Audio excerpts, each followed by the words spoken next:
who are the Anakim in the Bible, if you can please explain? And also Rephaim and I think Who are all these people? Yeah. Yes. Well, in my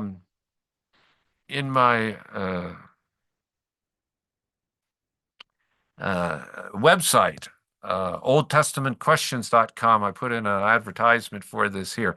There is my first question, if you go down, is who are the Nephilim? And so I try to talk about that. yes, we Um, had a video clip on that question, but yeah, yeah, Anak and yeah. Well, Rephaim. yes, and these are seem to be legendary giants. And the names may come from different sources and places. We don't know all of where they come from. Anak and the Anakites are mentioned. There is the name Anak in what are called the execration texts.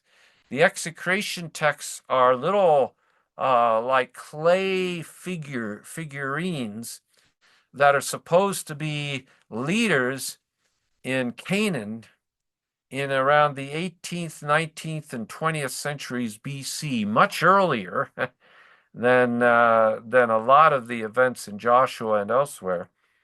But it mentions that in Egypt, they took these figures and they wrote on them curses, and then they named, and there are sons of Anak named there, leaders of Anak, and of other figures that are mentioned associated with different places. And then to curse them, they would destroy the figure. They would break it. They didn't completely destroy it because we have it, so we can put it together and see what is written on, which is great. But clearly, not only is Anak mentioned, and names not unlike the West Semitic names of this period and earlier, but also it's a number of these places have three rulers or three figures who are important. And that again, that's interesting because the sons of Anak there's three of them that are mentioned. So I don't know if these are actual biological children, but they may be figures that represent this tradition of military conquering leaders who are also maybe pretty powerful, sort of giants. This is, I think, similar to the Rephaim. The Rephaim are mentioned in Adugarit. They're mentioned elsewhere, and there are special celebrations for them. And they seem to be connected with different Rephaim, seem to be connected with different um, guilds there, like of different people who do different jobs, butchers or bakers, or are individuals who are tradespeople, merchants as well. Um, and and the Rephaim are celebrated in some way at sort of festivals where they drink wine and do other things, and this is in some way honoring these figures. They're also mentioned in some of the mythologies and connected. And overall, it seems as though the Rephaim are are heroes of old, legendary warriors or other leaders who have died and probably no longer around, and figures who are now spirits who kind of inhabit like ghosts. And that's sort of how they're understood. And I think when we come to the Old Testament, we see that here and there Goliath is mentioned as last of the Rephaim.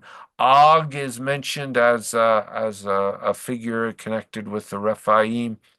And of course, when these are written down and in the generations after them, it seems as though these are remembered as mighty, powerful figures of old.